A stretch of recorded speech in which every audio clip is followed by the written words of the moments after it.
Predicting the second round of 2026 Redraft ADP. That's what we're doing today on Stealing Bananas. I'm Ben Gretch. You can find the Stealing Signals newsletter at bengretch.substack.com. With me, as always, is Shawn Siegele. You can find all of his great work over at RotoViz, including, as you're listening to this, either the freshly launched or about to be launched Zero RB Countdown, the most important content on the fantasy calendar for players of all ages, for analysts of all ages and sizes and buy-in level.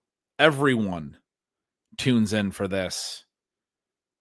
Make sure you are subscribed at RotoViz. Shawn mentioned at the end of last episode that in our recent RotoViz AMA, there was a coupon code you could find in the original post. You can just go to Google, type in Ben Gretch, Shawn Siegele, Reddit, AMA, Stealing Bananas. Quite sure it will be the top option. You click on that. There's a coupon code there. You can go subscribe. You can get Shawn's Zero RB Countdown as it comes down. Today, Shawn, we are going into round two. This is part two of a two-part podcast. The first part, we went a little long. We were trying to do it in a reasonable amount of time. Usually, we'd love to record this for 7 hours and spend the whole day doing it. But you're writing the Zero RB Countdown. I got Tiers Week over at the newsletter. Ton of stuff to do for both of us. Only so many hours we can record. We went, I think, an hour and 15 or so on the first one, maybe even longer. And because we spent a lot of time talking through the top 11, we teased number 12. But if you don't know what this show is or what we're doing or what we're trying to accomplish here, a really, really quick intro. It is tight end premium. We are trying to predict ADP for 2026 in redraft leagues, not best ball, nothing else. So what we are saying is what the market will do this time next year, which does include what we think will happen during the 2025 season. It's a little bit analysis. It's a little bit market read. It's a little bit of a variety of things. Yesterday's top 11 for Shawn was Brock Bowers, Brian Thomas, Jamar Chase, Jahmyr Gibbs, Trey McBride, Justin Jefferson, Ashton Jeanty, CeeDee Lamb, Malik Neighbors, Puka Nacua, and Bijan Robinson. That is his 1 through 11 in 2026. Mine was Brock Bowers, Jahmyr Gibbs, Bijan Robinson, Jamar Chase, Malik Neighbors, Brian Thomas, Ashton Jeanty, Justin Jefferson, Tedoroy McMillan, CeeDee Lamb, and Nico Collins. That was our top 11 each. We had the same 112. I teased that it was a player that does not have a top 2 round ADP this year. We did not go into him on the first show. We saved him for the round 2 show because we had taken kind of a long time to describe the concept and everything else, go over last year's results a little bit. If you want to hear more about the concept, you want to hear about last year's results, and you want to hear more about our discussion of the 11 players I just mentioned that we both went over, or ranked 1 through 11 and went over on our last episode, make sure you listen to part 1 before you come back and listen to part 2. Shawn, you wanted to tease it. You wanted to leave the cliffhanger. Who's the big reveal? Well, I think all the listeners have it, right? All the listeners have it. It's Trayvon Henderson. It is the new, possibly, Ben, is it possible? It's not as much fun because, and certainly no offense to New England Patriots fans, but it's not quite the same being on the Patriots as being on the Detroit Lions. But I mean, are we getting an upgraded Jahmyr Gibbs? And if we are, I mean, is 112 too low for maybe the biggest sensation of the 2025 preseason? I mean, maybe, right? So I debated Henderson a lot. I ended up with Jeanty ahead of Henderson, and meaningfully so. I had Jeanty at 107, Henderson back at 112, and I did so because of the reasons that Bijan is ahead of Gibbs right now. Now, we both believe that the market's going to flip that and have Gibbs as the 101 next year, but Bijan's ahead of Gibbs right now because people say, okay, he's got size. He's got 3-down ability. He's got the workload. Jeanty's workload is going to look like that all year this year. Henderson's is probably not, but he's going to look like Gibbs from an explosiveness perspective, and these peripherals are going to be elite, or at least that's what we are saying. I do think the market is going to keep him a little bit down going into year 2. But the other part of it is that the situation for the Patriots, you just referenced this, may look a lot better. The Vegas markets have the Patriots win total over under close to 500, basically 8.5 wins, right, is what you can bet on. They were not anywhere near that last year, and I don't think people are really wrapping their heads around it quite yet, that this is a team that's expected to be like a 500 team. And if they play a game where they win some games, they beat some teams, say they beat the Bills at home this year, and they're actually for a stretch like, man, maybe we're in the division race or something like that. They finish ahead of the Jets. Maybe the Dolphins kind of fall apart, which there's some concerns there. And they finish second in the division at whatever it is, 9-8 or something. Going into next year, people are going to say, man, Trayvon Henderson is actually in a good offense. Drake May is a good quarterback. This offensive line is decent. There's a lot of reason to be optimistic about that these guys going forward, and Henderson being the focal point of the whole offense, because that's the part of it that's so exciting, and the preseason usage and all of that stuff. They don't have the receiving weapons. They've just been throwing to Henderson. They have other running backs that are pretty good that are going to take a lot of the low value stuff and maybe some of the high value goal line work, but they're going to take stuff off Henderson's plate, not keep him from a big workload. I think they're going to make sure, and they've showed us this, make sure they get Henderson as many touches as his profile sort of allows to impact the game, because what we've seen in the preseason, in my opinion, is they recognize, not putting a clear projection on the touches, but they recognize that he is one of their best offensive players, the kind of player that needs to impact the game. One of my favorite quotes of this offseason, and we'll talk about this player a little bit in later in the second round, but the Bengals offensive coordinator referenced something, Shawn, that we've talked about on the show from time to time. He said late last season, when they were down the stretch, when they were trying to make the playoffs, the Bengals, they were really pushing. They had a tough start and they won a lot of games late. They needed to rely on their best players. I don't know the exact quote, but he basically said, we needed to find ways to get the ball to the guys that really impact the game. And for us, Chase Brown was one of those players, and he became that last year for them, and they view him favorably going into the next season. We've talked about that kind of thing where, like, coaches, they know who their best players are. They know where their bread is buttered. They want to get the ball to those players. It's something we've seen the Lions talk about with Jahmyr Gibbs, and they referenced Jameson Williams and Sam Laporta were names they talked about. We want to get these guys the ball as much as possible, give them opportunities to impact the football games. That's what Trayvon Henderson has to be for the Patriots offense. He is their whole explosive element going into this season. I mean, yes, Kyle Williams could be an exciting, explosive receiver. Yes, Stephon Diggs will bring some things. Yes, the other running backs will bring some things. But I think Trayvon Henderson is so clearly that player that he's not even dealing with what Gibbs is dealing with in terms of having Amon-Ra, in terms of having Jameson and Sam Laporta and all of those things. So as far as your question about could he be an upgraded version of those guys, I mean, I don't think it's out of the question by any means. It's going to be a really exciting rookie season. We're obviously very optimistic about how he'll look going into 2026. Now, you mentioned Chase Brown from week 10 on last season. He led the running back position in receiving EP per game. And you think about how much work Chase Brown put in during the 2024 offseason. That was a big part of the write-up for him in multiple pieces, including the 0 RB list that you teased for me there. He was the headliner last year. Basically, the guy had the highest roster exposure to, and part of it is not even exactly Chase Brown being the greatest receiver, but simply, again, how do you get the ball in the hands of your biggest playmaker? Trayvon Henderson is that guy, as you said, and he's going to be a bigger part of the receiving game, I think, even maybe than the optimists look at. One of the notes that I had for him in the 2025 RotoViz rookie guide is that Ohio State did not need to rely on Henderson in their receiving game with their embarrassment of riches at wide receiver, but he did run at least 125 routes in 2021, 2023, and 2024. He caught 27 passes last year, good for 11 first downs, 94 air yards. He finished his career with 853 receiving yards in college. And again, this is a guy who was the number one running back recruit when he came in, gained almost 1,600 yards from scrimmage, scored 19 total touchdowns, had a 73% running back dominator at a true freshman in Ohio State's powerhouse. This is a guy who, again, very similar to Gibbs, doesn't come in with these crazy evasion numbers, but because he is so explosive, when you do evade tackles, then your yards after contact types of metrics, and then just obviously your overall yards per carry. Talk about 3.9 yards after contact last season, 7.3 yards per attempt.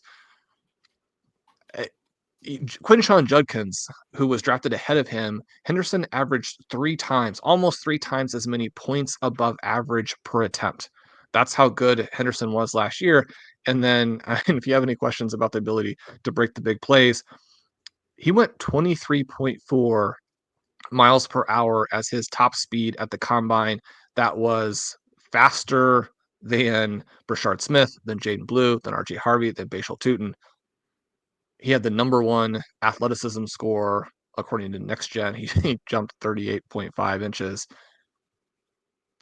He had a little bit of a weird, arc through his time at Ohio State, which is the only thing that's actually keeping him out of being in the first round this year. So year 2 for him, a little bit less overall volume. You could speak to the reasons for that better than me. And the all the numbers were quite a bit worse, but it was on a lot less volume. His freshman year, his junior year, and his senior year, all three, you referenced it. He ran the most routes and he did the different things. The peripherals are insane. The breakaway run rate, he runs for 15 plus yards on at least 9% of his carries in each of those 3 seasons, which is incredible. 14.5% last year, which is just kind of insane. Like, to put that in context, Saquon Barkley last year was around 7 or 8%. And, he had all these long touchdowns at the NFL level, but that's about 7 or 8% of his runs was all those long touchdowns. Trayvon Henderson was double that last year in terms of 15 plus yard carries.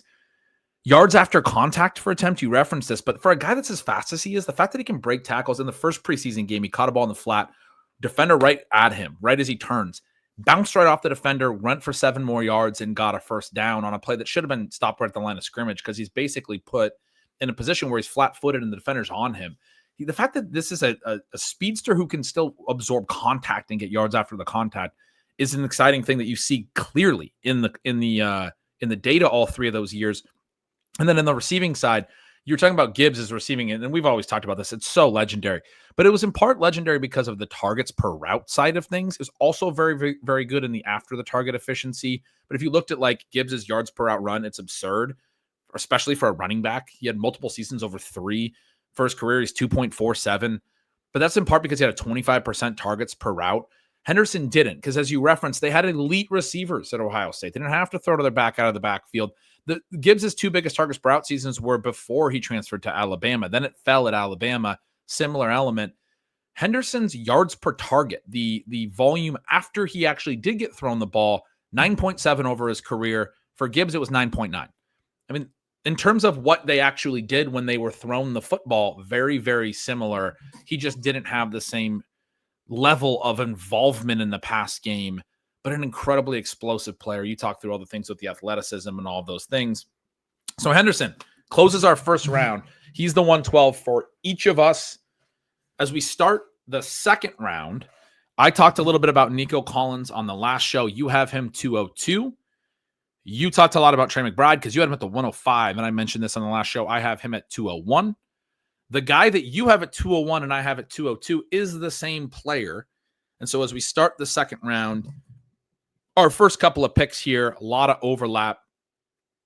I have at the 202 Drake London. You have him at the 201. I feel like we've talked a lot about Drake London. I don't know how much time we want to spend on him here, but we feel that he's a very good fit with Michael Penix and is a low-key dark horse to lead the league in targets. Yeah, that's the main thing that we have going there. London is probably the weakest member of the groups that we've gone through from a talent perspective, which isn't in any way, shape, or form to say that he's not an immense talent. But we'll see what he's able to do in terms of translating what, when he came out, felt like he could be Mike Evans with more lateral agility, but we're not getting the big plays necessarily from him. We're not getting the explosiveness from him, that vertical element that we've always gotten from Evans. Will he be able to do more of that with Michael Penix? That will be, I think, the interesting note there. I just wanted to throw in quickly for your guy here at the 202 that I think that Puka Nacua is going to be hurt by Adams this year and is a little bit of a risky pick this season. But I think that once people see it and are comfortable with it, and Devontae Adams is a year older in 2026, that the dominance that Nacua has and the ability he still has to have gapped Adams is going to have people more comfortable with them moving for the 2026 season. Anyway, that's probably splitting hairs in an unnecessary way. We both have Nakua around there. And then Yeah, Ben, so we I both have have Saquon Barkley at 203. Yeah, you're a pick off on my chart. I have Nakua at 203 and I have Barkley at 204. You had Nakua at 110, and so we mentioned at the end of the last show we talked about Nakua a little bit on this show. And I like your notes there. The flip side of those notes is obviously the Matthew Stafford element, where I think Stafford has been so favorable for the wide receivers in all of his offenses throughout his career, and probably a big part of why the McVay number ones have been so dominant since he came over, when Kupp really took off and then Nakua took over for Kupp. And so I really, as you were saying that, I was like, man, yeah, I'm too low on Nakua, because you're right. Like, he's going to show, even if his production gets hurt by Adams a little bit, he's going to show how good he was last year on a smaller sample because of the injury. My take going into last year on Nakua was that it would be really hard for him to even match what he did his rookie year because it was so good. And that may wind up becoming like one of the best seasons of his career and those things. He was better in year two, man. His ball and hand stuff got really improved. It actually went up. His per route stuff through the roof. He just didn't play enough for me to actually look really, really stupid, which I'm very fortunate about, because I think he could have been a top 5 overall player last year if he played the whole season. And I think there's a potential for that type of a production element this year. Now, I have him at 203 in part because the other side of the Nakua story for this year is obviously his quarterback's back health. And it's been a very alarming issue. I had not gotten too concerned over time because it was like, yeah, I mean, they shouldn't push it. And early on, McVay said if he needed to play, we would play him.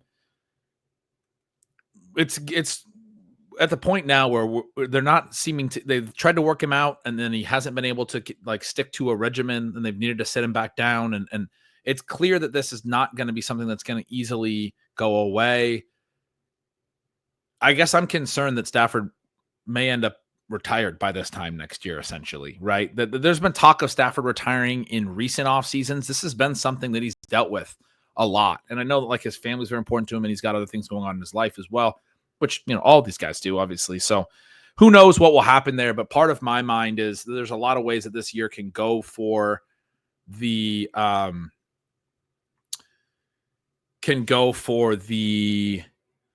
I see where the confusion was. I have 2 lists, right? And Nakua was my 202, and the other list I did a non-tight end premium list where McBride was a little lower. Anyway, that Nakua season could go a lot of different ways that could make it so that it's a little bit trickier. So I have him at 203, and then you have Saquon Barkley at 203. I have Saquon Barkley at 204. So we both have him in the first few picks of the second round. There's probably some people that listened to the first show and were wondering where Saquon Barkley is, kind of yelling at their podcast saying, you guys are making the same mistake you made last year. Now you're ranking him where he was ranked going into last year before he was the most important player in fantasy basically last year. And we're just saying, yeah, no, I mean, he started this offseason in the top 3. Arguably should still be going there, Sean. We just talked on the last show about how looking into last year, we had predicted Christian McCaffrey to be about 108, and he stayed at 108. He's going about 108 right now, despite the fact that he didn't do anything in 2024, really. And so we're predicting Barkley to fall a ton, and he's already fallen through August. And arguably that's been a pretty big mistake by the market that is very confident that he's not going to be able to do what he did last year. I'm worried about that too. I saw some quotes recently from the new offensive coordinator and from Sirianni. The new offensive coordinator made a comment that was basically like, Barkley knows his body very well, and he'll tell us when he needs to come out of games. And I'm like, if you're going to put that on the player, he's going to play a lot more than I'm thinking. I had been operating under the assumption that the Eagles would try to pass more and develop more of a passing game this year intentionally to protect Barkley a little bit. But if you go back to the prime of Derrick Henry's career, and this is arguably going to be the prime of Barkley's career here with the Eagles, even though he's older, the prime of Henry's career, Mike Vrabel, year over year, just kept leaning into Henry that much more until the year where he did hurt his foot. through 8 games that year. I remember I was writing about it in Signals. I was like, this is crazy. They're starting to throw to him more. He was averaging like 30 touches a game. And then he did finally get injured and missed the rest of that season. I don't think that's the way it has to happen, where a player has to get injured. What if they just decide to use Saquon Barkley even more? Are we just crazy to have him this low? I think this is the right range for a running back who has spent a lot of his career at less than 100% physically, and who is coming off of one of the all-time greatest long touchdown campaigns that you're ever going to see. In the current prices, where in some ways it just does feel insane. The Saquon Barkley is 106 and Christian McCaffrey is 108. And plenty of people are willing to take McCaffrey over Saquon Barkley. But Ben, this is the direction that the top tier of running backs is going in. One of the things that I spent a lot of time on in the big Devon Achane piece, and it's very important beyond Achane. You don't have to care about him at all for all of these things to be crucial to how you're thinking about it. And it goes back to having Henderson at 112 and suggesting that maybe that's too low, in that the receiving EP for backs is cratering. For top 6 backs last year, it was the lowest it had been in a long time. But you're always thinking, well, there can be an arbitrariness or just a misleading element of thresholds. Like, what about the RB7 or the RB8? The RB7 to RB12 range, that next group was even lower. We're talking about a big group of guys who are the fantasy scorers, and yet they don't have this receiving component. So they have to do it through big plays on the ground and a lot of work on the ground, and they've got to stay healthy as they do that. You look at his season last year where he's below 17 expected points per game, and you kind of flashback to McCaffrey's 2019, a guy who is able to be the 108 despite essentially wrecking people 3 out of the last 5 years. But that's because in 2019, Christian McCaffrey averaged 25 expected points per game. And where you are from a scoring perspective is just centered in such different places. You always have this conversation about how much risk do you want to take on. I think it's a little bit misleading to look at McCaffrey and where he is now and say, oh, he's back to where he was in 2023, or he's healthy now. Before any of the individual injuries that caused him problems in the past, he was healthy and then he was hurt, right? So you still can go through that progression again this season. I don't think that we can write off the injury risk because he's healthy today. But the fact that Saquon Barkley has to be otherworldly to be even a first rounder at all, and you have now Will Shipley, a guy who is generating raves out of camp and probably will take a little bit more than what they gave to the running backs last year. It's sort of irrelevant either way, but there's that possibility. And then you just have the setup with the Eagles and how he's got to be one of the greatest players of all time. You have to have a greatest season of all time type of campaign to hold him in this range where he can be a first rounder. He'll be another year older. And when we're talking about, again, market sentiment, the market is penalizing him to this extent after that otherworldly season. How will it penalize him coming off of a year where he's merely great? And you can look at that and know the answer by where Derrick Henry is currently priced. Yeah, that's a good point. And I think that was sort of what I was thinking through as I did the ranking. But as I worked through it, playing devil's advocate a little bit. But I do think the market, even Barkley's at that point in his career, he's got to be as good as last year or better to keep value, even considering a good season to great season, but not otherworldly season, as you said. He's going to probably fall. So he's your 203. He's my 204. From this point on, I have 8 picks remaining. You have 9 remaining. I took 7 running backs in the final 8 picks. So there's a little bit of a discussion here about structure. And I do think we're moving back into a world where running backs are going to score, and they did score very well last year. I think we're moving back in a world where running backs are going to score. At the same time, we're also moving into a stretch where the young running backs are hitting. And I think this year's class is going to be so impactful and so meaningful. They're going to really factor into the top 2 rounds. What we saw in the stretch from maybe like 2000 to 2000, 2004-ish, 2003, whatever, 2021 to 2023 really was the big part of it. Wasn't a stretch of time when we've talked about this, the running backs that should have been on their prime mostly were busts or had gotten injured from those draft classes just prior to that.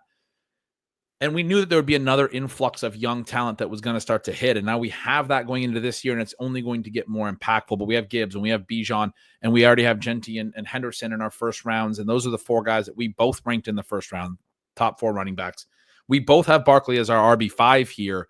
From here on, I think the rest of the second round next year, because we've already done a lot of the elite receivers, and I brought up Teroy McMillan, and I'll just throw this name out there. The other receiver that I do have ranked is Amon-Ra St. Brown. I have him a little bit further into the back of the second round at 209. You have him at 208.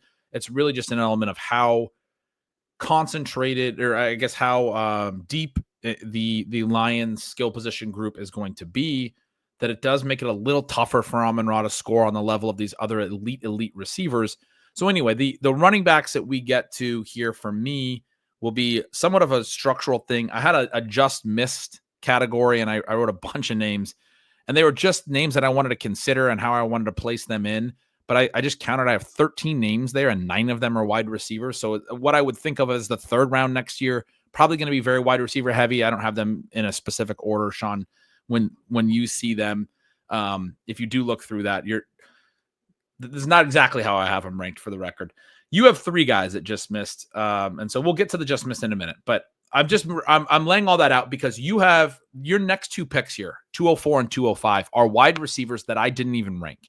And a big part of that for me, they're both in my just missed. A big part of that for me is this structural element, and yet I really want to hear what you see here that is so exciting, that gets you to where you have them at 204 and at 205. Obviously, you can take them one at a time.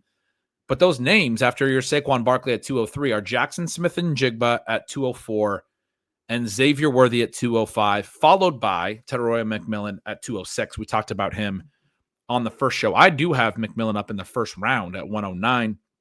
So he's one that we did discuss already a little bit. But JSN, Xavier Worthy, 2 wide receivers I did not even rank in the first 2 rounds. What are you thinking? I'm sure that to a certain segment of listeners, these next 2 names generate a little bit of an eye roll, which is good. For everybody else, it's going to be like, yeah, we're getting into the pure Sean picks that, maybe they'll end up being silly. Maybe we'll win the whole thing. Last year when we did this, one that we didn't mention when we did the intro yesterday, I had JSN at the 212 at a time when, he was a controversial and sort of much mocked pick, and he didn't quite make it in. He was close to the 2-3 turn earlier. He currently is the 307. I'm pretty happy, obviously, with that jump. And then I've got a big piece. Sean, we both had Xavier Worthy in the second round last year as well. And you could look at that as being either positive or negative based on what you paid for him. My article on JSN is called "A Secondary Breakout Will Help This Controversial Wide Receiver Follow in the Footsteps of DeAndre Hopkins, CeeDee Lamb, and Amon-Ra St. Brown." I worked through some of Blair's research on secondary breakouts. I worked through the cohorts that JSN belongs to in terms of the second-year breakouts, both just overall, and then the guys who did it as former 21-year-old first-round picks. And my takeaway is that even with JSN going at the 307, and so he doesn't have to jump that much to be in next year's second round, obviously, the concern with him is mostly about the offense and Sam Darnold. And certainly you have some skeptics as well, but it's the optimists who are pulling him up into this 307 range, and he's not going higher because of those elements. I think those are very real concerns. I do think that you have maybe a ceiling issue with him, but if you have that ceiling issue and then he does take another step, he doesn't need to take much of a step to get into that 300-point range where you're just going to be a yearly fixture in round 2. About the worst you could do is come in that 210 to 212 area. Watching some of the things that they have done in preseason, even though, the Kansas City Chiefs, it doesn't really matter what your goals are. They should be really embarrassed about the product they put on the field in week 2. the Seahawks crushed them. I think the Seahawks are going to be reasonably successful with their 2025 plan of building around defense, building around the running game, and then throwing successfully and occasionally explosively off of that. Some of the other things that I work through in the piece deal with what slot receivers in this type of offense have been able to do when they became the focal point and when they made the leap, how likely it is for JSN to do that. I talked in the previous episode about just really where his collegiate peak season fits in the last decade. I mean, basically it's the best ever. That doesn't mean that he's going to be that as an NFL player, but you have a nice mix of really high floor and then an interesting ceiling if everything breaks right here for the Seahawks, where I mean, Sam Darnold was able to support Justin Jefferson and Jordan Addison last year if this offense functions. And now, granted, there are going to be different things in terms of, run pass split, all of that, right? We're not ignoring that. We're saying it is a concern. I think that JSN could be a 1-2 turn type of guy if not for all of those concerns. I think those are baked in.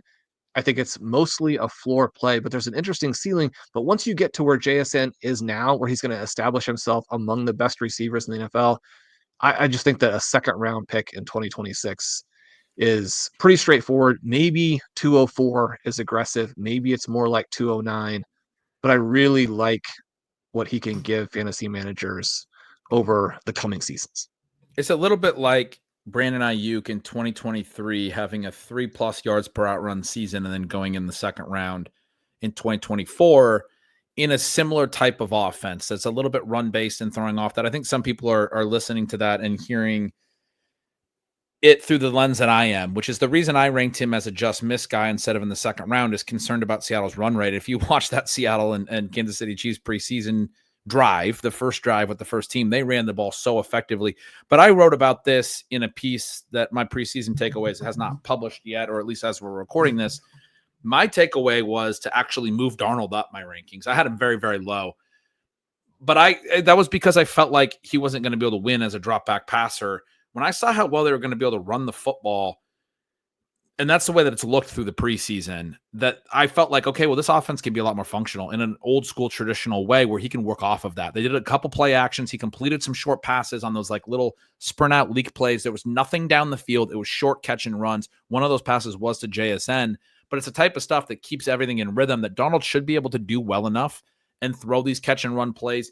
It's a little bit like the McVay offense, as well, which obviously, we know Clint Kubiak has been in the Shanahan tree, but the McVay offense I referenced because they did it with Cooper Kupp so much, the play action flat routes, and we saw a couple of those in this game. One of them was to one of the tight ends, I believe, in the preseason week 2 game here, but they only had the one drive. But just the way that the offense fit together with the running game looking so dynamic even with their backups in after, Charbonnet is probably like a co-starter at this point, but once he goes off, the way that George Halani has been able to run all preseason, I see what you're seeing there. And as you were talking through it, I was thinking a little bit of like, okay, well, like what about like a Garrett Wilson who everyone really likes, but you have a run-based offense holding him back, but that's with a more mobile quarterback. I think going into 2026, even if this run-based offense, because of what you're describing, JSN has a great year, is that this offense is pretty good. It's actually working pretty well. And if it does work pretty well in 2025, then the way Seattle will be viewed going into 2026, probably as a run-based offense in that McVay-Shanahan tree, but as one where you can get concentrated volume. And when I make the Ayuk comparison, Ayuk had target competition. JSN, arguably going into 2026, would be the main show in town. So I can get it. I can see that vision. You said 204, maybe it's 209.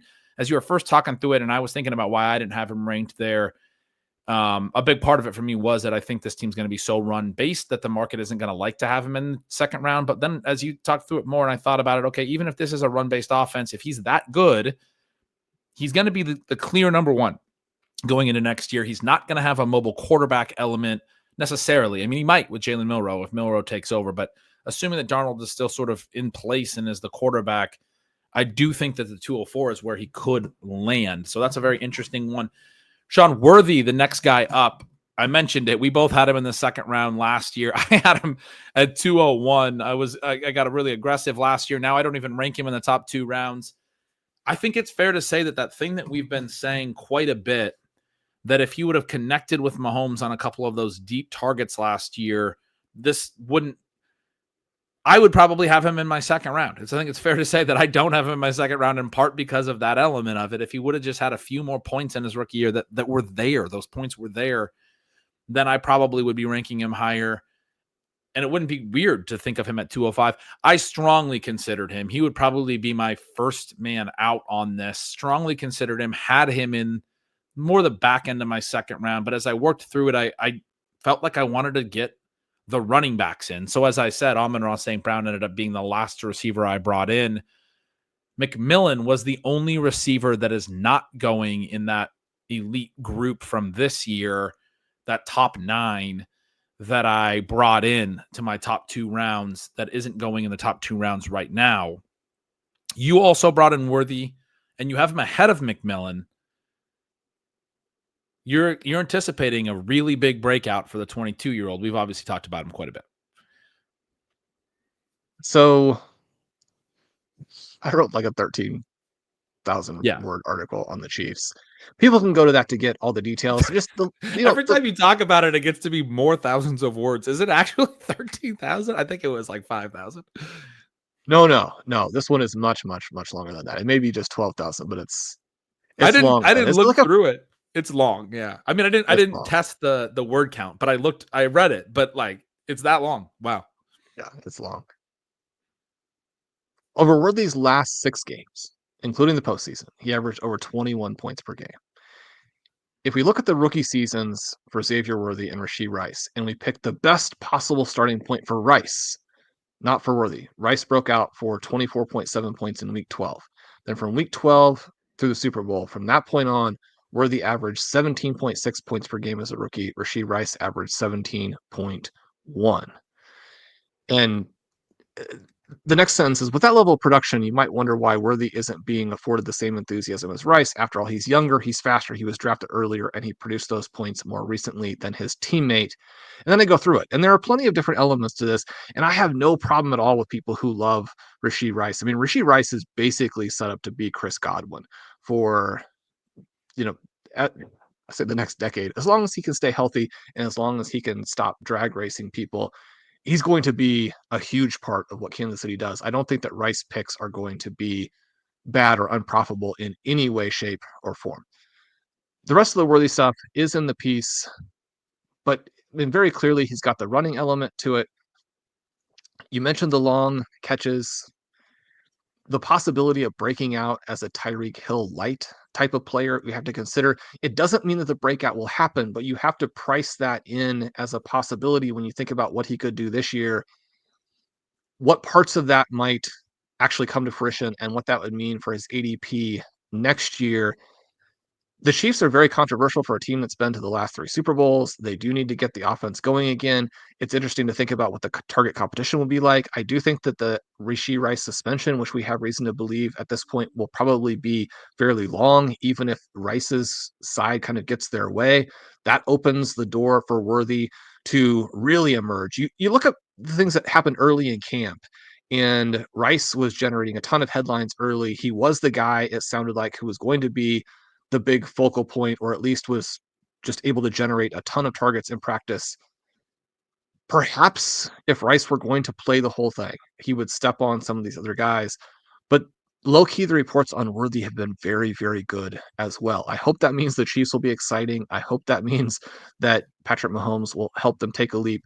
One of the things I do want to point out at this point is I think that the depth behind those guys may be a little bit weaker than it seemed like a month ago. Now, Jalen Royals has been very good, but we also have more or less learned, I think to everyone's dismay, that Hollywood Brown is basically an old wide receiver version of Marshawn Lloyd. The chances that he could be healthy for a meaningful part of the season, and hopefully, Ben, that turns out not to be the case.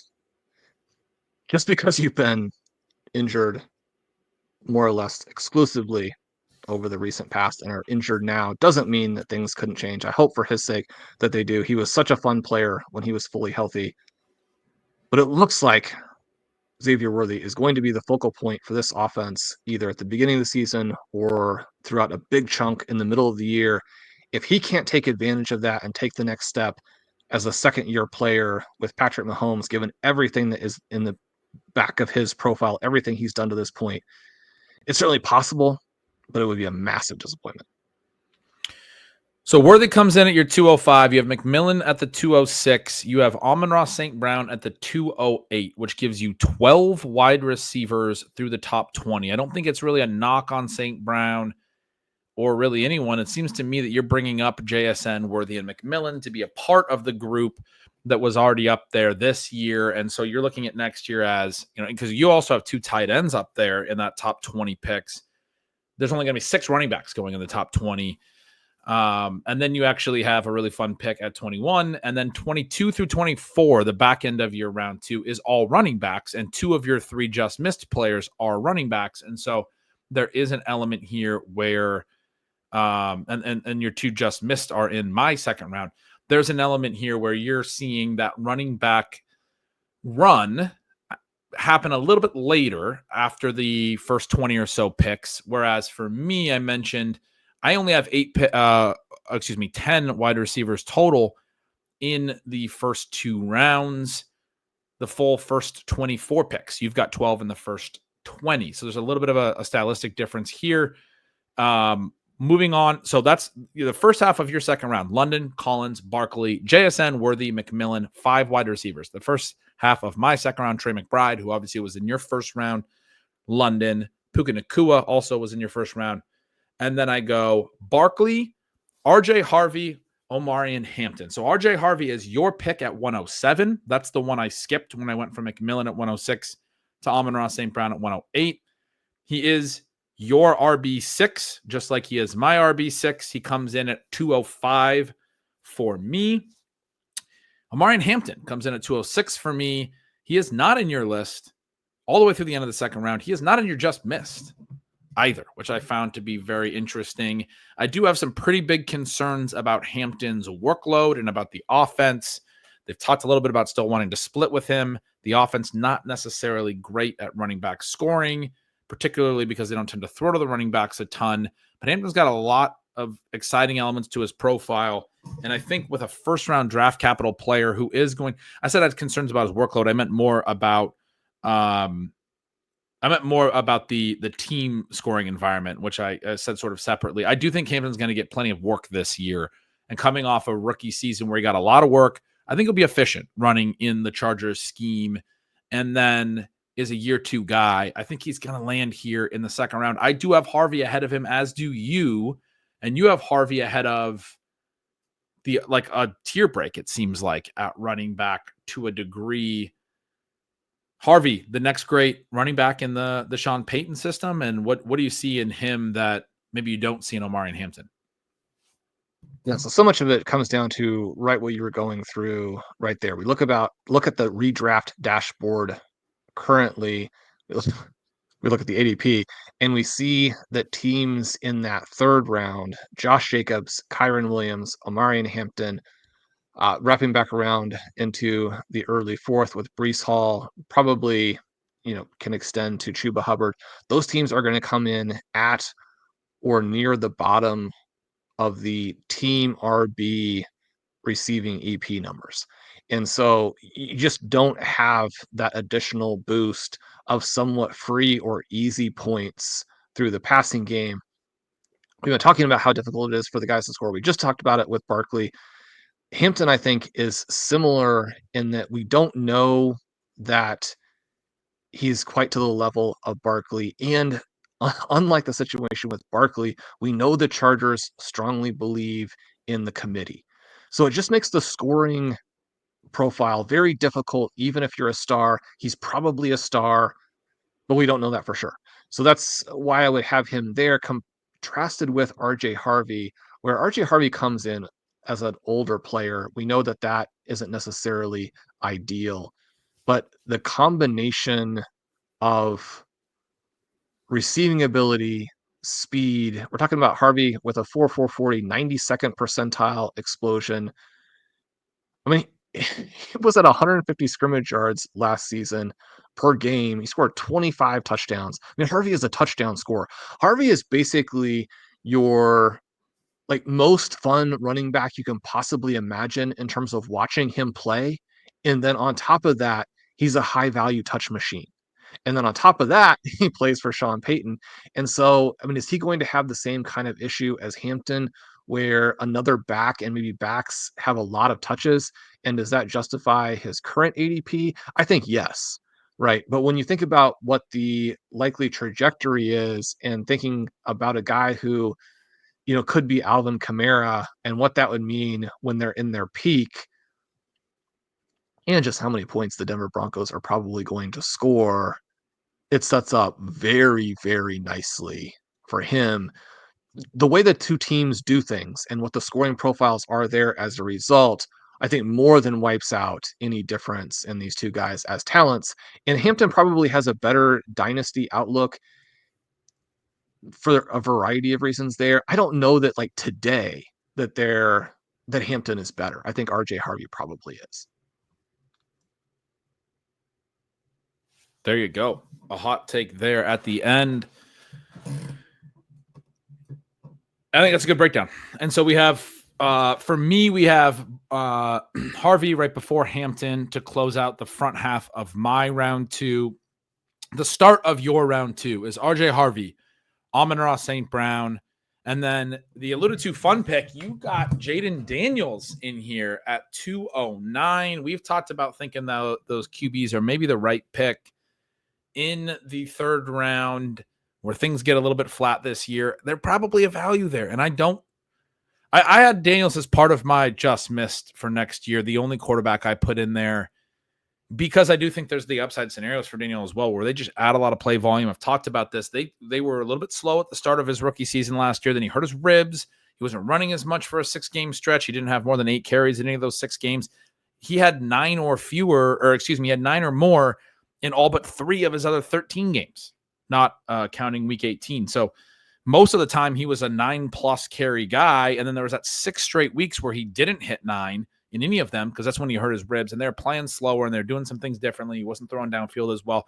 He also left the game where he hurt himself right away. He played in and left week 18 right away. So when you look at the scoring profile and you look at the points per game, he looks worse than he actually was as a rookie already. And he was very good in the postseason in terms of scoring. So the profile is actually significantly better than I think even people realize when they look at like fantasy points per game in the regular season. If you replace those 2 games that he wasn't really playing, including week 18, with some of the postseason performances when they were playing faster. So I said they started slow and then he got hurt. The final 7 games outside of week 18 where he played, they hit 70+ offensive plays in 5 of those 7 games. That's a lot. Cliff Kingsbury's always like to really play fast. This is an offense that does a lot of the quick throws and the running and the catch and run stuff all comes back to him for passing yards. Late in the year when they were running a lot of volume, he was hitting 250 passing yards in almost every game with his rushing yardage. I mean, him and Lamar, 250 yards clear on the ground of all other quarterbacks. And there are some guys like Fields who could maybe close that gap a little bit, but Daniels already as a rookie was that meaningful as a rusher in terms of yardage. Had some rushing TDs, not a ton. He's not on like, the Jalen Hurts or Josh Allen rush TD plan, but he's going to throw a lot of touchdowns as well. If the volume is all there and all of these things, Daniels could just be so fun. I totally understand why you got him in here. There's a lot of names to try to fit into these 2 rounds this year.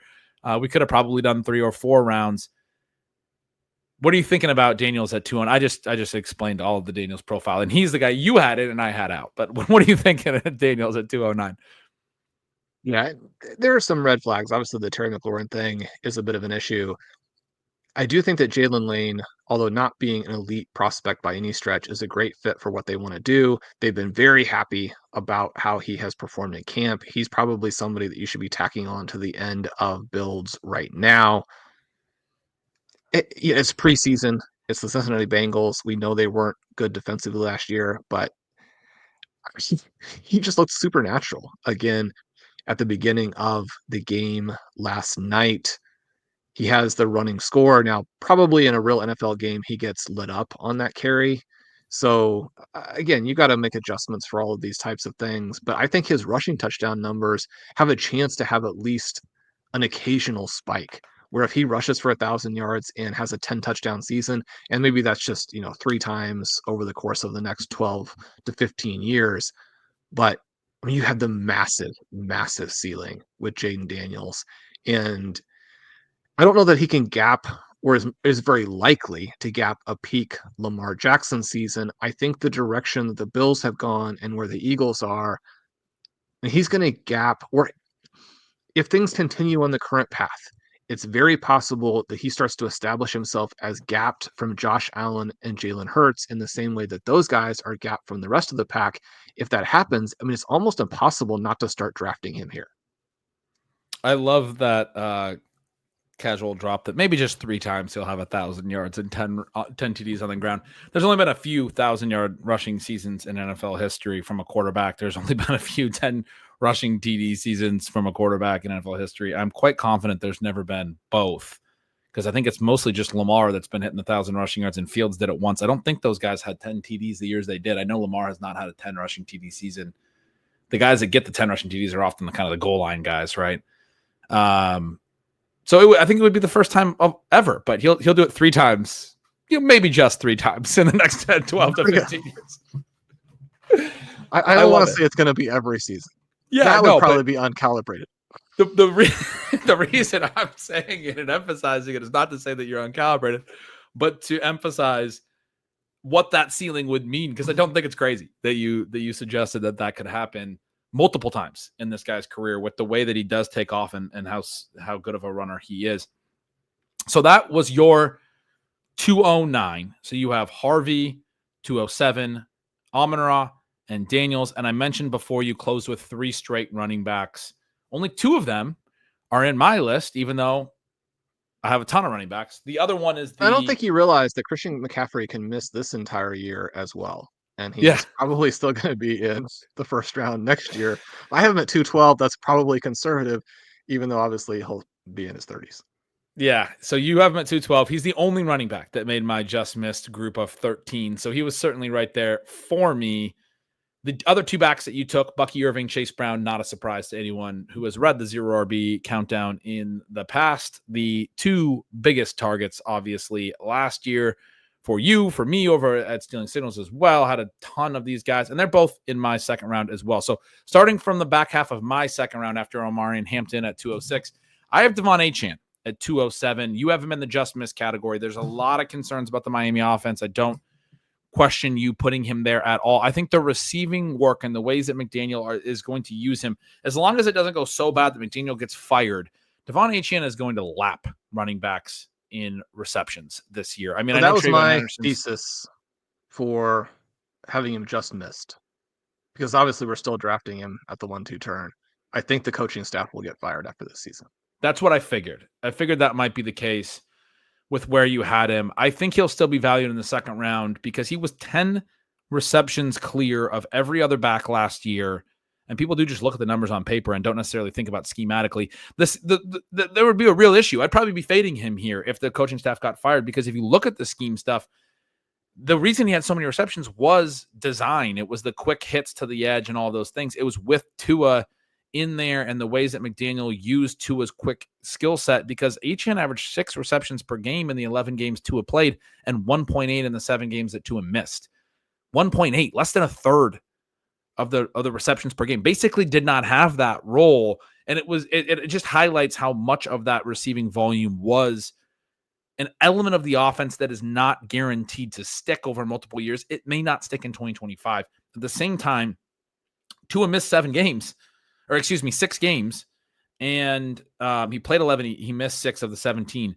And Achane still, with those splits, led all running backs by 10 receptions. If there's anything close to the type of receiving role that Achane had, particularly as we talk about PPR formats, and Tua plays more games this year. Say Tua can play all 17 games, which I know a lot of people think is like more or less impossible, but he just did it in 2023. The concussions were, a really scary thing in 2022. He came back in 2023, played the whole season. Then he got another concussion in 2024. He had to go on IR. He missed a lot of time. Missed some additional time late in the year. It's not great what Tua's health has been like the last several years, and the offensive line is not strong and all of those things. But if he plays more than 11 games and Achane is anywhere near, I mean, you can regress Achane's catches per game in 2 games. If you say he plays 17 games, you got to regress it a lot to not have Achane projected. When I went through the projections and I'm looking at the rate in the 2 games and I'm saying, okay, maybe they take this part of the offense out a little bit, or I just want to regress to factor in for the risk that they take the whole part of it. Like all of the quick hit stuff is now no longer in the offense, which I don't think they would do because of the way that they use that to spread the defense horizontally pre-snap, the same way that the Commanders do, so that they can then run and do other things. They want to make you line up on the edges, or else they'll throw quick hit to the edges. It's a little RPO element, right? They're going to read and count the defenders pre-snap and then decide, well, we'll just throw it to the edge if you don't have guys out there, and make you do that. And it supports the fact that they don't have a great interior offensive line for Miami. The other way you can spread things wide with the read option is the QB's mobility around the edge, but Tua doesn't have that mobility. So they use the quick throws to the edge because they don't want to put Tua in harm's way. His scramble rate, his design run rate completely cratered last year, again, because of the concussion stuff, which is why they relied on the quick throws to the edge so much. I don't think that's going away. And so I think Devon Achane has the potential this year to catch so many more balls than every other running back, more than McCaffrey, more than Jahmyr Gibbs, more than Henderson, and maybe 20 more. I mean, he may have 110 receptions if Tyreek Hill is not a meaningful part of this offense, which his August is not looking great. I've moved Tyreek down my rankings more yesterday. Obviously, this is a player who has real ceiling, and we've talked about it. You're laughing at because I maybe understatement of the century to say that his August is not looking great, but things are very scary there. Anyway, I think Devon Achane on paper could score so many points just because of the receptions and will look hard to fade for people in the second round with that type of receiving workload next year. And so that's why I had him at 207. And then I had Bucky at 208, Amon-Ra 209, who you have at 208, and then Chase Brown at 210. You have Bucky 210, Chase Brown 211. So we have those guys in a very similar range, but I have Hampton and Achane ahead of them. You have those guys behind. Achane in your just missed, as you referenced. And the big piece for Irving and Brown, and I went through this in articles that were somewhat related to him. Actually wrote an article on Chase Brown, sort of looking at this element of whether or not you can chase your 0 RB hits. And usually the rule has been to not do it. And historically, chasing would not have worked out particularly well. At the same time, and one of the things you're dealing with Bucky Irving and Chase Brown, it looks so good right now, and their teams talk about them so favorably that I think they probably have changed the perception enough that the moat is there. But when you were drafted where they were drafted, it just is a very different thing. And you have to continue to prove yourself, and you have to continue to make sure that you don't do anything ever that allows that moat to get a little bit narrower. Having said all of that, not only have they put so much of the groundwork in for it, but they have looked fantastic in training camp, according to all reports. I mean, Chase Brown has been so good that he's gone flying up from what was a very reasonable ADP in the mid-20s to now being in the mid-second round. And again, when you have that collegiate background as a workhorse, you have that speed, you're in that offense. With Bucky Irving, in the second preseason game, they didn't block anybody, and so he kept getting tackled in the backfield, and yet he catches a couple passes downfield, scores a receiving touchdown. And Bucky Irving, again, not quite as athletic in terms of pure speed, and he's small, and you do see that manifest on some plays. But when you have the offensive structure and you have the receiving, it doesn't matter how restrained you want to be. It doesn't matter how reasonable you want to be. When you look at the profiles of Bucky Irving and Chase Brown as individual players separate from their team environment, they are so good and they are so perfect for fantasy. And then when you put them into the Bengals and you put them into the Buccaneers, you're like, I mean, I just can't maintain any of the skepticism. Everything is perfect for them to score fantasy points. One of the concerns I have in 2025 for Bucky in this draft range is just that they love Rachaad White as a pass blocker and as a pass protector. And even though he's got a little bit of a groin thing now, they just kept saying all offseason, we think he's the best pass blocker in the NFL at the running back position. And we're going to use him. He's still going to be a part of this offense and all of those things. And that's a little bit annoying in terms of how it's going to manifest for Bucky's routes. I think I basically think they're going to have to let Rachaad White walk because they're going to be looking at, we got to sign Bucky Irving to an extension fairly soon, potentially even next offseason. Or is it, I guess it's after the third year, but they'll be thinking, look, we're going to be shelling out money for the running back position soon enough to Bucky Irving as our long-term sort of number one. And I think that's very clear that that's the direction that they are headed in terms of who they would prioritize. Unless White doesn't have any interest on the open market, which I do think is actually somewhat possible, and they get him cheaply to come back to Tampa, then that might be a little bit of an issue. In all likelihood, I think he's gone next year, White, and he's in a different city where they pay him a little bit more to come in and potentially compete for a bigger role. And Bucky is going into 2026 without that pass down concern where they're just like, we're just going to roll with Bucky every down. And he's looking a lot more like a clear every down guy in year 3. So anyway, I do think that his ADP will stay up here. Even, the as you talked through, the talent level for both of these guys is clearly there. The concern is just how much does the team buy into that for a guy who was a recent day 3 pick in both cases. Do they work him into the type of workload that teams just hand to Bijan Robinson and Ashton Genty? And it really is as simple as draft capital. Do they see Bucky Irving? Do they see Chase Brown as being worth that much work? They're still going to be very good, and that's going to create a high floor. The efficiency is going to be there. The skill's there. You just need the really, really strong volume overall. I don't know for sure if it's going to be there for Bucky this year. I'm starting to believe it will be for Brown, and I think that's why he's really moved up quite a bit. But yeah, that's where these two fall for us. Then for me, the final 2 names, I mentioned McCaffrey not in there. You have McCaffrey at 212. Ken Walker at 211. You have him in your just missed, so you're obviously not crazy out on him either.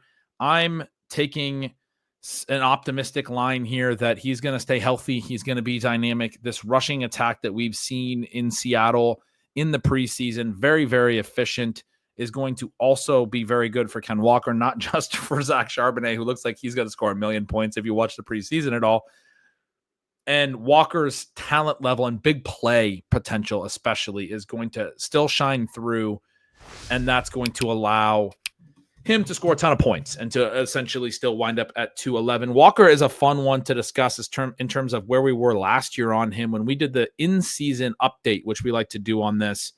Shawn, you had Walker as your RB1 at that point in the season. We usually do it about week 6, week 7. The beginning of the year last year was so good for Ken Walker. You had him at 106 overall, your first running back. I had him at 112. My fourth running back, we had the same big 4, which was Gibbs, Walker, Breece Hall, and Bijan. No, that's not true. You had Achane in your big 4. I had Bijan at in there. I had Achane at 5. You had Bijan at 5. We had the same big 5. And we both had Saquon 6. So anyway, a few weeks into the season, we saw Walker as being in that upper echelon of running back talent. Obviously, the rest of his season didn't go well last year, just like it didn't for Breece Hall. And we're not talking about Hall here. It doesn't mean that Walker deserves to still be there. These things can ebb and flow at the running back position quite meaningfully. I do think the new scheme and the new system really has the potential to unlock Walker in that Saquon Barkley 2024 kind of way where he gets into a new offense, a lot more yards before contact because of the scheme, because of the blocking, and then he's able to use his ability to gain so much after contact and in the second level. And so he winds up as a 211 next year. I just want to say that Kenneth Walker through week 7 last year averaged 22.3 points per game. His evasion numbers were off the charts. He is a dynamic weapon in the receiving game. This offense will probably support receiving better than the Eagles do, virtually guaranteed. With him, I mean, it's a little bit like that Malik Neighbors thing where it's like, please just be able to play. If your foot is sore before the season has started, I mean, you got to run on that thing all year long. Yes, the fun, exciting name at 212 that I threw in there was Bashal Tutin. Extremely fun athletic profile. We've talked about this 2025 rookie running back class so much and what it's going to mean for the fantasy space. We've talked about Liam Cohen. We talked about it on the first show when we talked about Brian Thomas, and I was so excited about what Liam Cohen could potentially mean for the Jacksonville offense. I do think this is an offense that's going to be very fun for skill position players this year. And then I think when you look at the progression of the backfield, I think you're going to see Tank Bigsby sort of phased out. They used him a lot early in camp. There was a lot of hype around Bigsby, but in time since, there's been a lot of discussion about he needs to work on his pass blocking, some of those things to get on the field. I don't think they really see him as a huge part of the offense. Maybe I'm mistaken on that, but I don't think going into 2026 that he's going to be a major threat. And ETN, obviously getting up there in age a little bit, little concern. I do like ETN more than Bigsby for 2025. But I think as 2025 progresses, what we're going to see is Bashal Tutin really start to take over this backfield, in a backfield that we were just talking about Bucky Irving. It was so good in last year in a Liam Cohen offense. Now, the Jaguars do not have anything close to the Buccaneers offensive line, and the ways that these things manifest aren't always the same. Trevor Lawrence has not been able to throw to the backs in the ways that Baker Mayfield has over his career, for example. So some of the passing to the backs may be a little bit harder to come by in Jacksonville, although I do think Cohen is really going to try to get that dialed in from Lawrence. And so I expect improvement from his past numbers.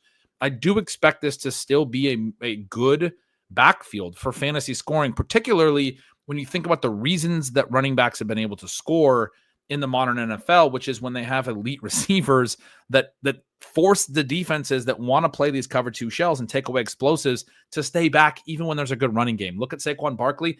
I do not think it's a minor element that A.J. Brown and Devonta Smith are your receivers there, and that's what helped Saquon Barkley have such a huge rushing season last year. And so I think the ways that everything fits together schematically, you have Brian Thomas and you have Travis Hunter, and you're able to throw to those guys, and Liam Cohen's going to be able to get volume to those guys and make them very effective. Defenses are also going to have to respect that way more. It's going to help the rushing game. It's going to help the ways that they get the ball into space. And again, Cohen does a really good job between like 0 and 10 yards or behind the line of scrimmage up to 10 yards of depth at scheming the ball into his talented players' hands for catch and run opportunities.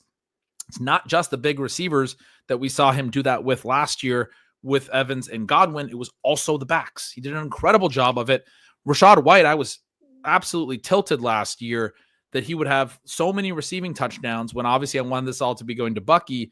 He had 6 receiving TDs last year. I think he walked in untouched on 4 or 5 of them. It was like some type of design that left the back just completely unblocked, unguarded, or unchecked, or anything out of the backfield.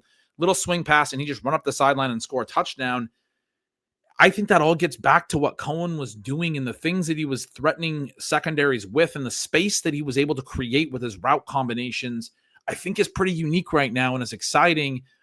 And it was very important to him last year in Tampa that they used the backs out of the backfield in that way. Rachaad White tied with Devon Achane with 6 touchdowns for the most receiving TDs among all running backs. I think Bucky had a couple more. I think Sean Tucker had one as well. The backs over there in Tampa had plenty of receiving TD work in addition to just being really good at the receiving volume and the receptions and the yardage and all these things. And Bigsby can't do that, more or less, if you're listening to the camp stuff. And so it's ETN versus Tutin to some degree as the season progresses here in 2025. I do think Tutin's going to have to work his way up. I think he's a tough hold in the first half of the season in shallow managed leagues, and people are going to be asking, oh, can I cut him? And I'm going to mostly be saying what I say with these guys every year. No, you really want to stash him. You really want to stash him.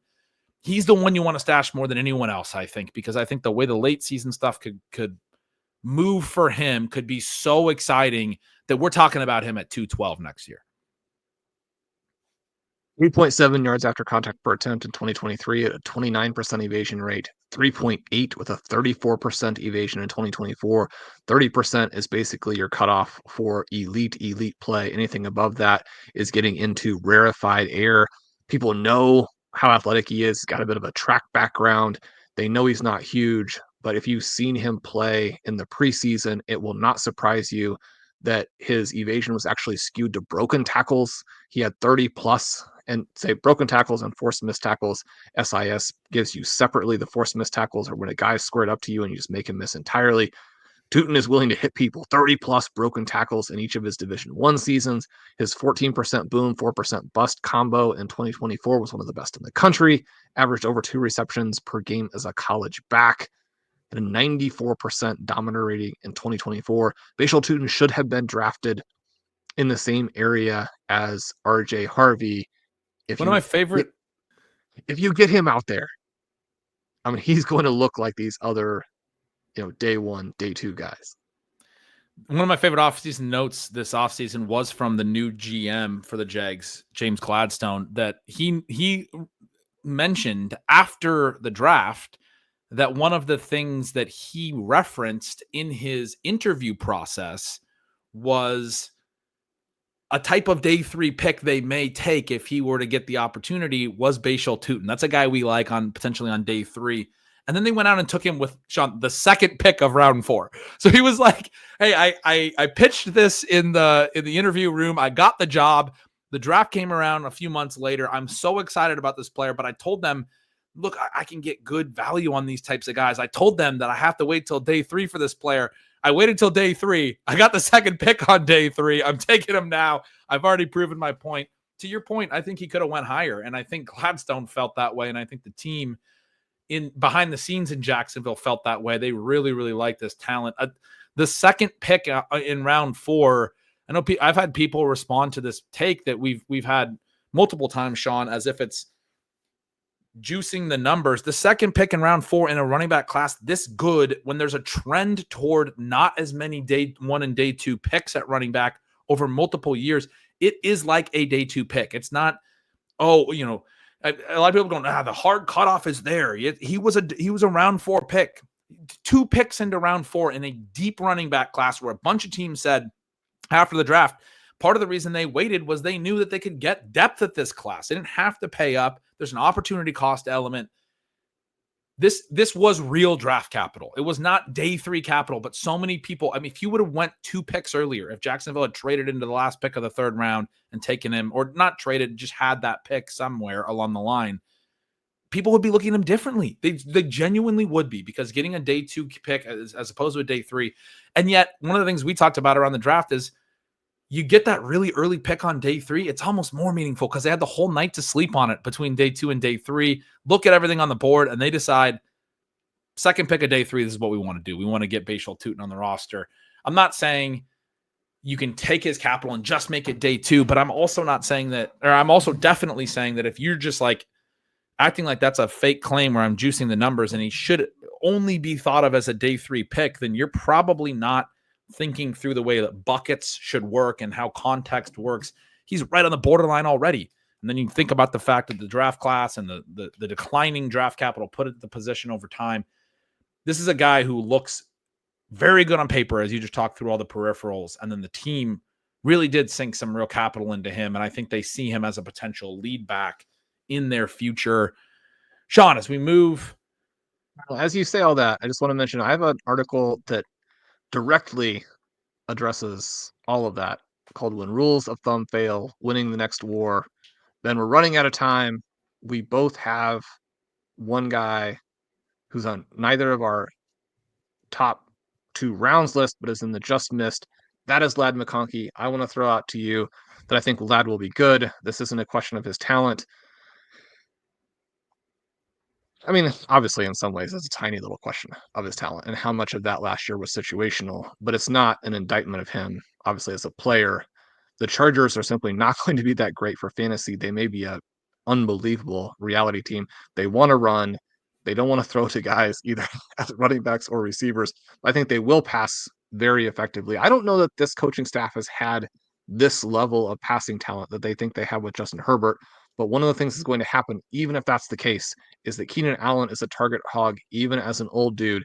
And we're to the point where I think it's pretty hard to dispute the idea that Keandre Lambert-Smith and Trey Harris aren't really good selections by them and potential additional hits in the McConkey vein just a year later.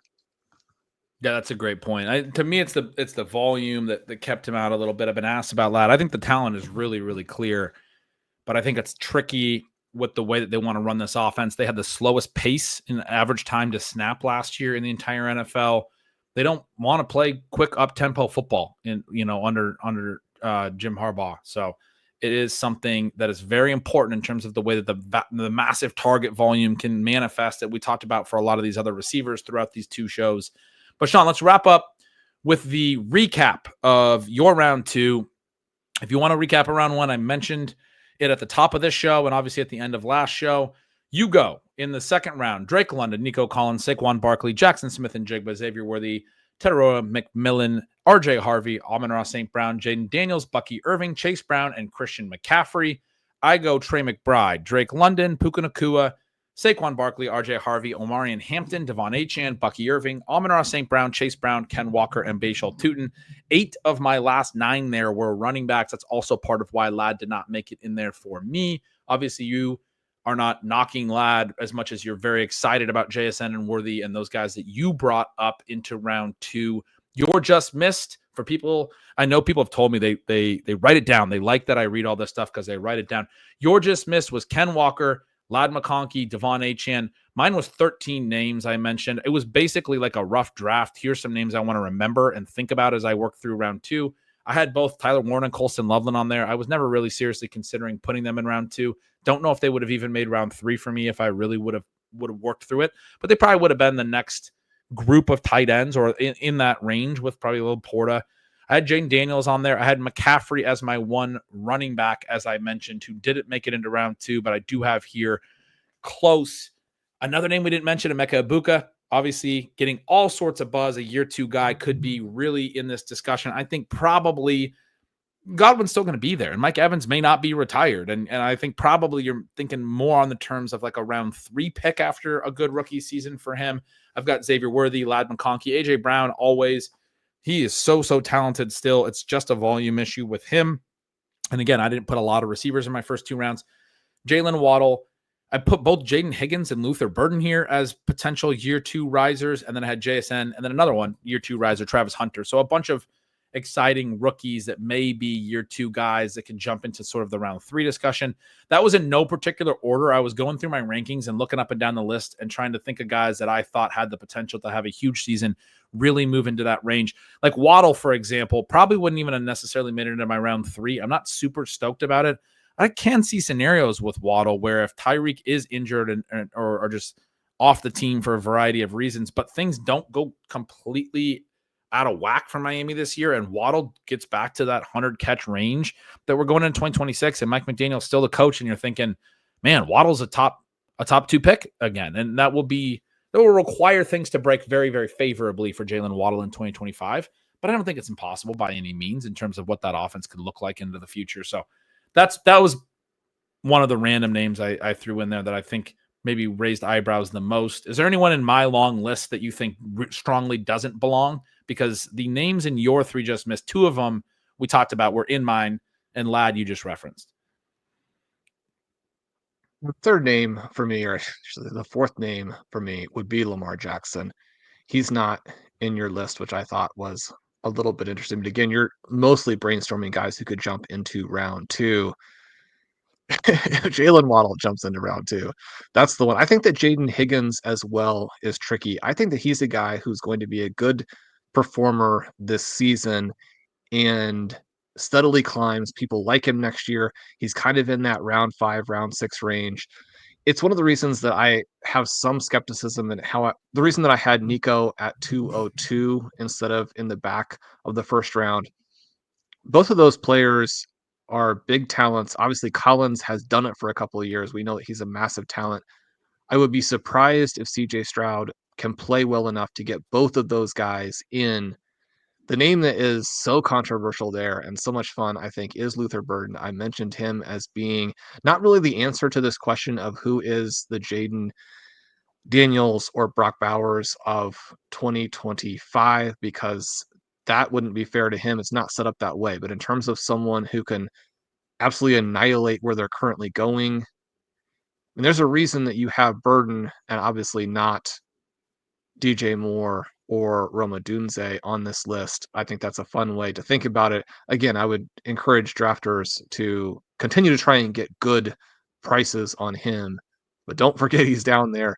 And it's tough if you're going to use him as sort of this escape hatch if you're short at receiver and you're also trying to get a good price, because as soon as you do that and you don't thread the needle, you wait too long, then you also haven't addressed the receiver position. I want to throw out a few tactical notes there. Ben, I love your list. Yeah, I think that's a great point on Burden that I didn't even think through as I put him on my list, but a great point to draw, which was I'm thinking through who are the guys that can rise this far. And I'm thinking about, okay, Ben Johnson's the new coach there. I have Loveland, as I mentioned, also. It's like, these are the guys they went out and drafted.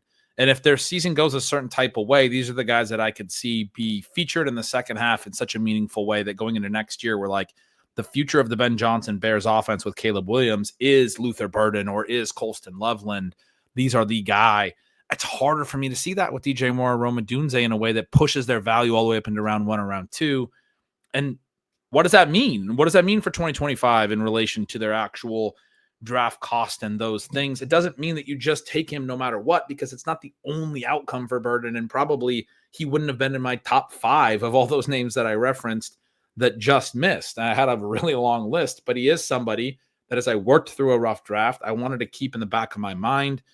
I think that's a really good cap on the whole exercise. Is that's the point. That's the type of person and player that we're trying to think through.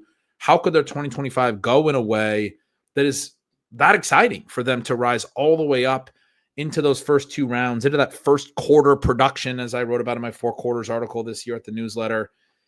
And that's the player that ends up coming out of nowhere and dominating and winning everything for you in fantasy. Doesn't mean it's going to be Luther Burden this year, but we know that NFL seasons are chaos. We know that unpredictable things happen. We know that, Brian Thomas is in this discussion for us in a big way, and he was going in that range last year among the rookie wide receivers, right? Ladd McConkey, we just talked about, was going in that range last year. A lot of people think that's Emeka Ibuka this year. I mentioned him obviously as well. He's risen a ton now. There's a lot of aggressiveness on him being that guy. It's not always the guy you think it is, A name we haven't mentioned is T. Higgins, but T. Higgins had a really great rookie year from an even cheaper ADP and was even less, I think, expected from what he did in his rookie year than sort of where Burden's at right now. Maybe that's not an entirely fair recap of what Higgins did in his rookie year, but sometimes there's just uncertainty. Justin Jefferson, Sean, was going that late in his rookie year and went out and was an absolute star. It's not always clear. There's rookie uncertainty. That's why I put so many rookies on my list, trying to think through that stuff. And as you said that, as you contrasted the fact that I have Burden there instead of Moore and a Dunze, I just wanted to emphasize that. I think that's such a strong cap to the 2 episodes. That's what we're trying to figure out, is those players. So good luck to everybody in their drafts this week. And as you're trying to follow the 4-quarter strategy, as you're trying to hit players who are going to jump multiple rounds for you, we hope that most of these guys do show up in the first and second rounds next year. If they do, then our 2025 draft season will have been a success. This is Dealing Bananas. I'm Shawn Siegele. With me, as always, is Ben Gretch. We've discussed how you can get there. It's bengretch.substack.com. It is the best value in fantasy, and you're getting an ocean of content right now. We'd love to have you guys over at RotoViz. Coupon code RVRadio2025 for 10% off your 1-year sub. Jump in, join us. If we've intrigued you at all today, there are articles that cover all of this in more detail. We'd love to share those with you as well. We love you guys. We'll talk to you soon.